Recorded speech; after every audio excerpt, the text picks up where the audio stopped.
আসসালামু আলাইকুম ওয়া রাহমাতুল্লাহি ওয়া বারাকাতুহু। আমার প্রিয় ভাই ও বোনেরা, আল্লাহ পাকের অসীম ও করুণাময়ে আশা করি আপনারা সবাই ভালো আছেন। আজকে হযরত উমর রাদিয়াল্লাহু আনহুর ইসলাম গ্রহণের কথা আলোচনা করব। হযরত উমর রাদিয়াল্লাহু আনহু, যাহার পবিত্র নামে আজও সারা বিশ্বের মুসলমানগণ গর্ববোধ করিয়া থাকেন। দীর্ঘ ১৪০০ বছর পরেও যাহার নাম সেই হযরত উমর রাদিয়াল্লাহু আনহু ইসলাম গ্রহণের পূর্বে মুসলমানদিগকে উৎপীড়ন করিতেও অদ্বিতীয় ব্যক্তি ছিলেন।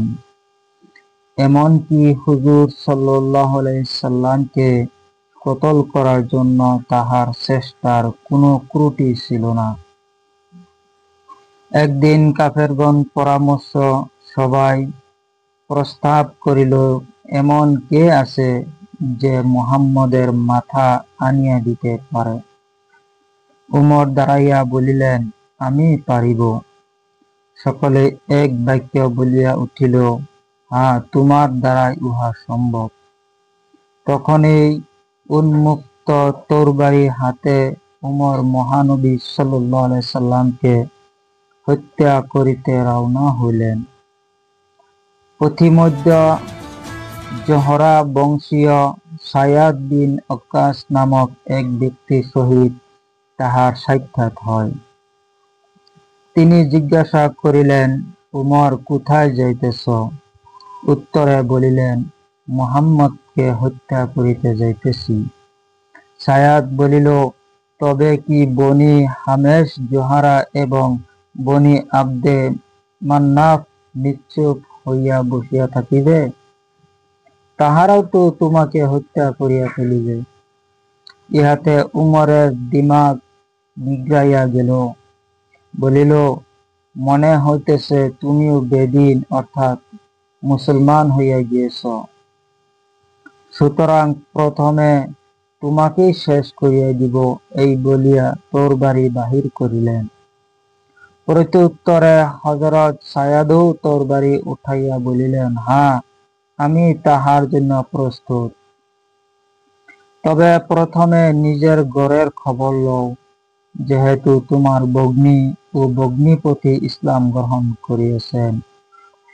এই কথা শুনিয়া উমর ক্রোধান্বিত হইয়া সোজা ভগ্নীর বাড়িতে গিয়া উপস্থিত হইলেন। সেখানে হযরত খাব্বাব রাদিয়াল্লাহু আনহু, যাহার আলোচনা ৬ নং ঘটনায় বক্তব্য হইয়াছে, দরজা বন্ধ করিয়া স্বামী স্ত্রী দুইজনকে কুরআন শিক্ষা দিতেছিলেন। উমরের স্বর শুনিয়া খাব্বাব রাদিয়াল্লাহু আনহু ঘরের এক কোণে আত্মগোপন করিয়া গেলেন। কিন্তু কুরআনের আয়াত সম্বলিত কাগজখানা যথাস্থানেই রহিয়া গেল। হযরত উমর রাদিয়াল্লাহু আনহু ঘরে ঢুকিয়া হাতের লাঠির দ্বারা বোনের মাথায় আঘাত করিলেন। ফলে মাথা হইতে রক্ত প্রবাহিত হইতে লাগিল। উমর রাদিয়াল্লাহু আনহু বলিলেন, আমার জানের দুশমন কোথাকার, তুইও কি বেদিন হইয়া গেলি? ঘর হইতে কাহার এবং কিসের আওয়াজ আসিল?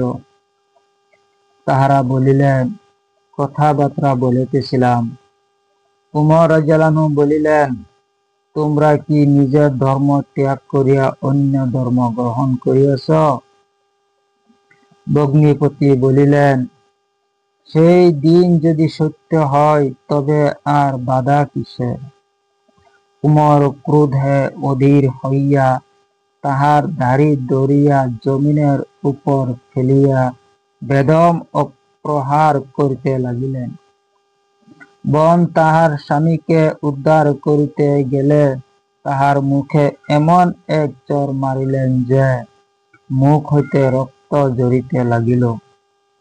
উমরের বোন মার খাইয়া বলিয়া উঠিলেন, আমরা সত্য ধর্ম গ্রহণ করিয়াছি, এখন যাহা ইচ্ছা তাহাই তুমি করিতে পারো। অবশেষে উভয়ের করুণ অবস্থা দেখিয়া উমরের অন্তরে কিছুটা দয়ার সঞ্চার হইল এবং বলিয়া উঠিলেন, আমাকে দেখাও তো তোমরা কি করিতেছিলে। ভগ্নী ফাতেমা রাদিয়াল্লাহু আনহা বলিয়া উঠিলেন, তুমি অপবিত্র, আর আমাদের কুরআন অপবিত্র অবস্থায় স্পর্শ করা যায় না। উমরের বারংবার বলা সত্ত্বেও ভগ্নী ওযু গোসল ব্যতীত ভাইয়ের হাতে কালেমা পাকের টুকরা দিলেন না। অতঃপর উমর রাদিয়াল্লাহু আনহু গোসল করিলেন এবং সহিফা খানা হাতে লইয়া পড়িতে আরম্ভ করিলেন। উহাতে সূরায়ে তুহা লিখিত ছিল। যখন এই আয়াত পর্যন্ত আসিল, সত্যি সত্যি আমি আল্লাহ, আমি ব্যতীত আর কোন মাবুদ নাই, সুতরাং তোমরা আমারই উপাসনা করো এবং আমার স্মরণের উদ্দেশ্যেই নামাজ কায়েম করো। এই আয়াত পাঠ করা মাত্রই মানসপটে এক অরূপ ঝড়কার অনুভূত হইল। তাহার অবস্থায় পরিবর্তন হইল। হঠাৎ বলিয়া উঠিলেন, আমাকে মুহাম্মদ সাল্লাল্লাহু আলাইহি সাল্লামের নিকট লইয়া চলো।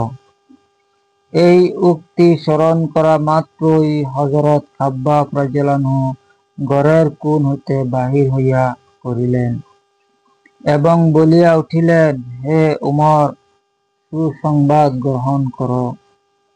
গতকাল বৃহস্পতিবার রাত্রে হুজুরে পাক সাল্লাল্লাহু আলাইহি সাল্লাম দোয়া করিয়াছিলেন, হে পরওয়ারদিগার, উমর এবং আবু জাহেলের মধ্যে যাহাকে তুমি পছন্দ করো তাহাকে মুসলমান করিয়া ইসলামের শক্তি বৃদ্ধি করো। মনে হইতেছে তোমার শানে হুজুরে পাক সাল্লাল্লাহু আলাইহি সাল্লামের দোয়া কবুল হইয়াছে। অতঃপর সকলে মিলিত হইয়া প্রিয় নবীজি সাল্লাল্লাহু আলাইহি সাল্লামের খেদমতে হাজির হন।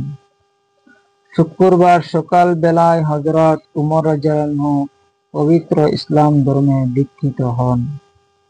তাহার ইসলাম গ্রহণের সাথে সাথেই কাফেরদের শক্তি সাহস ভাঙ্গিয়া পড়িল।